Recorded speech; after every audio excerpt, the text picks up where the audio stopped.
Okay, you've given us the source, and our job is to dive in, pull out the good stuff, and, well, give you the shortcut to being well-informed. Think of it as extracting the pure insight without all the information overload. Exactly. We cut through the noise to get to the core knowledge.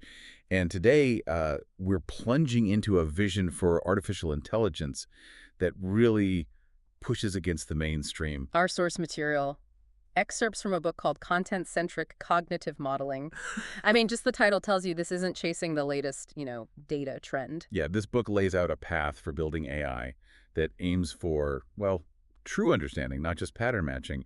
We're talking about systems that can reason, systems that know why they know something, and importantly, systems that can explain themselves. Okay, so our deep dive mission today, Yeah. extract the essential ideas and maybe more importantly, the genuinely surprising insights that challenge how we usually think about AI. Right. So let's start with who this is really for. I mean, who is this book speaking to? Because it's definitely not a casual read. Yeah, definitely not. I'd say if you've been watching this whole AI explosion, things like large language models, and you felt that mix of, wow, that's amazing, but also maybe a nagging feeling that something fundamental is missing, like genuine comprehension, Uh-huh. then this book is for you. It digs right into that missing piece. Absolutely. And, if you're actually involved in building AI or maybe computational linguistics, cognitive science, it gives you a very specific, detailed framework, Yeah. both theoretical and practical, built around meaning and knowledge. It's almost like a blueprint for a different way to build these systems. And I think critically, if you're someone who needs AI systems you can trust, think about high-stakes stuff, right? Medicine, finance, maybe legal work, where just getting an answer isn't enough. You Yeah. have to know why. This book argues for methods that are designed for that explainability from the ground up. Yeah, exactly. So ultimately, it's for anyone who's fascinated by the deep, hard challenges of creating intelligence and wants to look past the sometimes flashy but maybe shallow surface stuff we see a lot. It's for the curious mind wanting the how and the why behind real intelligence. Okay, so let's get to the core idea then. What's the elevator pitch for this approach? Well, the book introduces language endowed intelligent agents, LEIAs for short, and the fundamental idea is that they are content-centric. The absolute focus is on understanding meaning. Meaning, so not just statistics about which words tend to appear together. Precisely. They build and actively use these large structured knowledge bases, about the world, about language itself. It's presented as a hybrid approach, actually. It combines the thinking slow of symbolic rule-based reasoning Right. with the thinking fast of data-driven methods, which are useful for things like perception. And the big goal, the sort of North Star here, is human-like understanding, learning continuously, and that crucial ability to explain their reasoning. It's definitely positioned as a distinct alternative to purely data-driven AI. Okay, so the book then lays out how this actually works. I guess one of the first big points early on is that contrast they draw. LEIAs versus data-driven AI. Yeah, Chapter 2 really hammers this home. While data-driven AI, like your LLMs, are, let's face it, brilliant at finding patterns in huge data sets, predicting the next word, identifying an image. LEIAs are built differently. They're designed to process and understand meaning by connecting language to structured knowledge about the world. And that difference really gets at the whole black box problem, doesn't it? Exactly. Many data-driven systems can perform incredibly well, but they often can't tell you why they made a specific choice or prediction. LEIAs, on the other hand, are designed for transparency because their process involves explicit steps, reasoning over knowledge they possess. But they aren't totally against data-driven methods, right? You said hybrid. No, that's an important nuance. They see LEIAs as hybrid systems. They might use data-driven components for, say, speech recognition or image processing the input, the perception side. But the core reasoning, the understanding of meaning, the actual decision-making that relies on symbolic methods and these knowledge bases. So leveraging the strengths of both, but keeping the core explainable. That's the idea. Maintain explainability where it arguably matters most in the reasoning process. They also mention things like simpler first development, focusing on getting core reasoning right. Right. Okay, let's talk about these knowledge bases then. Chapter 3. This seems absolutely central to the LEIA concept. Oh, it's the foundation. Absolutely. Yeah. And it's not just, a big pile of facts. It's very carefully structured. You've got the ontology, which is basically the agent's muscle of world knowledge. Concepts, properties, how things relate to each other, specific instances. It's often a hierarchical graph. So defining things like what a car is, that it's a type of vehicle, what ownership means, but formally? Exactly. All defined unambiguously so a machine can work with it. And then there's the lexicon. This maps words and grammar from language onto those concepts and relationships in the ontology. It handles word senses, syntax, semantics, essentially how meaning gets built from words and sentences, meaning procedures. Wow. That sounds like an incredible amount of work to build. Why not just, use Wikipedia or a standard dictionary? They tackle that head on. The issue is that resources like dictionaries or even WordNet, while great for humans, are often too ambiguous, or they aren't structured precisely enough for robust machine reasoning. If you want an AI that truly understands, the argument is you need a knowledge base built for that specific purpose, explicit, unambiguous, machine-tractable meaning. Makes sense. And they also mention episodic memory, remembering specific events. Yes, that's key too. It lets the agent store and recall past analyzed situations, interactions, as connected events, not just isolated data points. This kind of digested memory is vital for reasoning and learning over time, understanding context. Okay, so we have the knowledge foundation. How do LEIAs actually use it to understand what you say to them and then respond? That's chapter 4, right? Language understanding and generation. Right. It's laid out as a multi-stage process. Mm. Language comes in text or speech recognized, and it gets systematically analyzed and converted into a structured representation of its meaning. They call it the text meaning representation, or TMR. A TMR, like a meaning diagram. Kinda, yeah, a detailed semantic breakdown of the input. And generation is essentially the reverse process. The agent starts with a meaning. It wants to convey the generation, meaning representation, GMR, and uses its lexicon and ontology to construct the actual sentences to express that meaning. Which is fundamentally different from an LLM just predicting the most likely next word. Totally different. The LEIA generation process is driven by the intended meaning. They mentioned construction semantics in there. What's that about? It's the idea that grammatical structure itself carries meaning. The way a sentence is built, subject, verb, object, for instance, tells you something crucial about who did what to whom. Understanding these constructions is vital for accurately mapping language onto that underlying meaning representation, the TMR. And what about all the messiness? Real language is full of ambiguity. People leave words Well, out. yeah, it's a huge focus. Yeah. The system is designed to handle ambiguity by keeping multiple interpretations active when needed, and then using later processing stages, context, and its world knowledge to figure out the most plausible meaning. They also talk about dynamically building a working memory lexicon, a WM lexicon, to keep track of how words are actually being used right now in this specific conversation, and syntactic transformations, like how passive voice affects meaning. Okay. Chapter 5 gives a really concrete example of tackling one of these messy problems, consequor, friends. Specifically, something called VP ellipsis. Right, VP ellipsis. That's when you omit a verb phrase because it's obvious from context. Like if I say, she could swim, but he couldn't. You understand the missing part is swim. Exactly.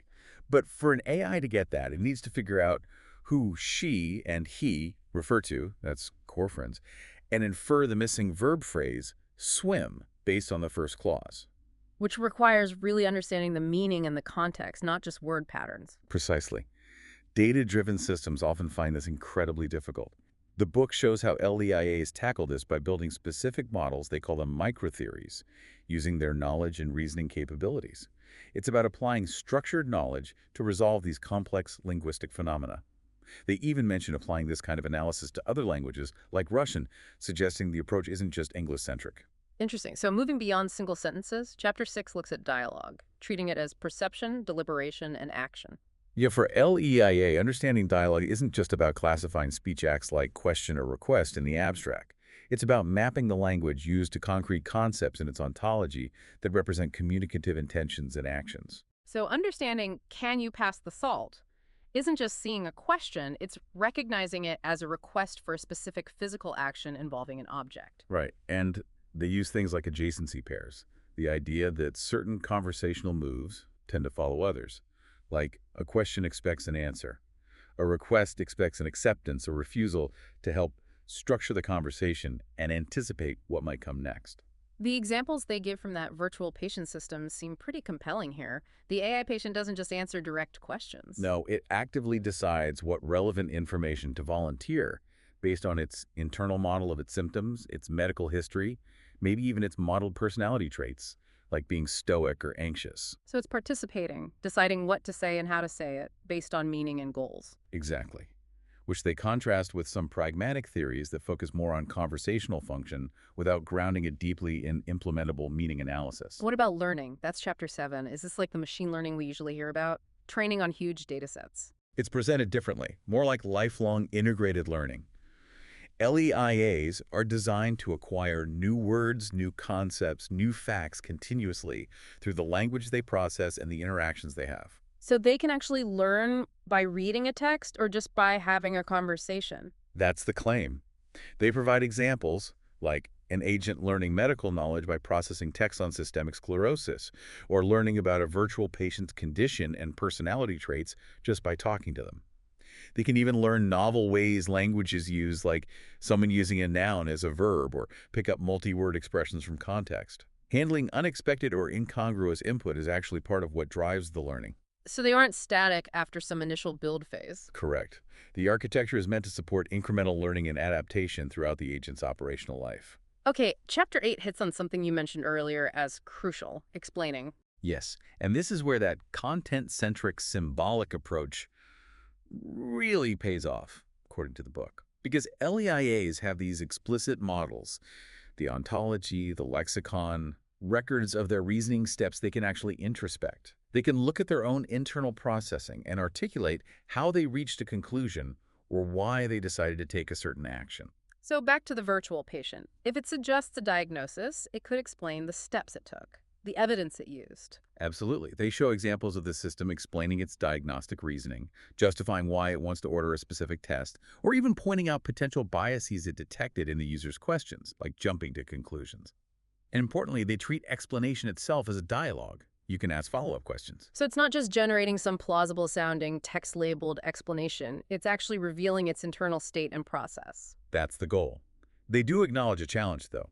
If you integrate data-driven components, say for perception, you might lose that fine-grained explainability for that specific part of the system. It highlights the trade-offs involved. Right. Okay, so building these LEIAs requires these rich knowledge bases. Chapter 9 gets practical. Knowledge acquisition. How do you actually build these things? Yeah, this is the rubber meets the road chapter. It acknowledges this requires significant effort, involving both manual work by human experts and semi-automatic methods. They mention specific tools like Decade, designed to help build and manage the ontology and lexicon. That sounds daunting, a huge bottleneck maybe. It's definitely a big effort. But the book makes a really interesting argument here. They say that this knowledge engineering effort, while different, is actually comparable in scale and labor to what's needed for big data-driven models. Think about all the data collection, cleaning, and especially the annotation required to train large models.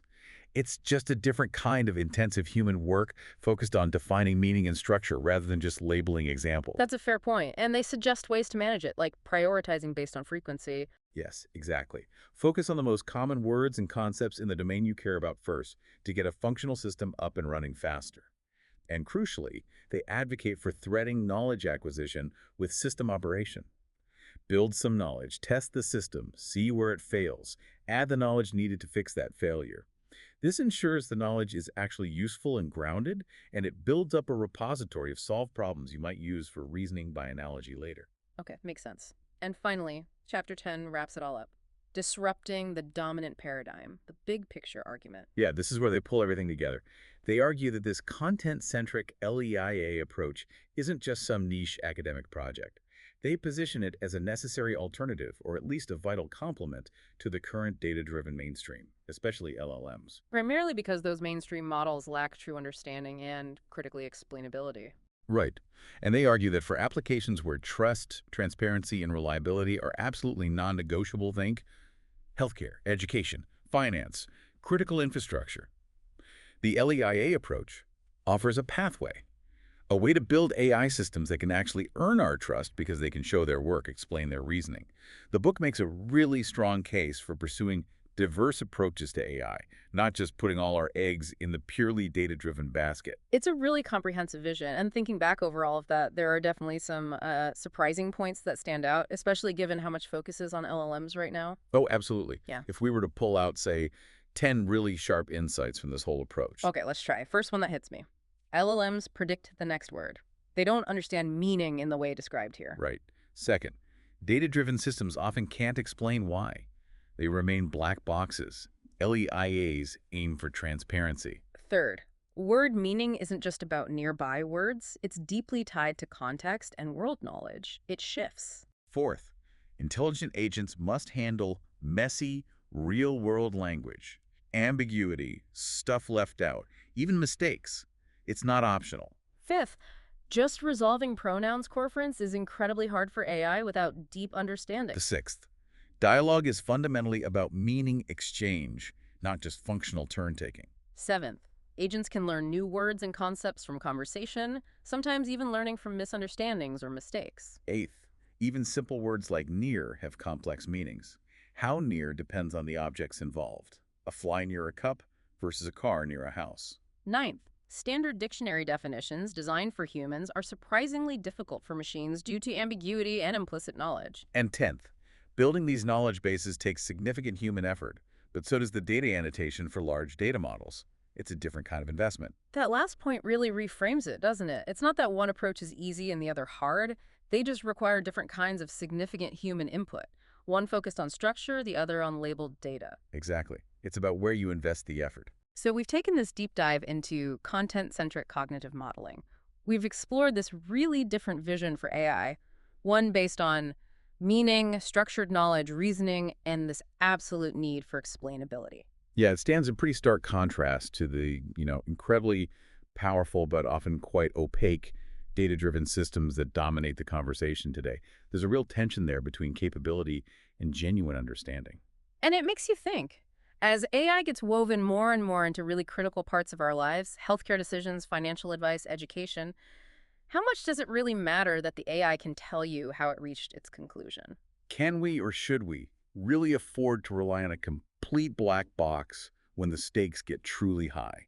This book offers a compelling, very detailed argument that maybe we don't have to, that there's another path, focus on earning trust through transparency and actual understanding. So maybe the thought to leave you with is this. Consider those areas in your own life or in society where trusting the why behind a decision is just non-negotiable. Does the possibility of genuinely explainable AI like the kind envisioned here change how you think about the AI future we should be aiming for?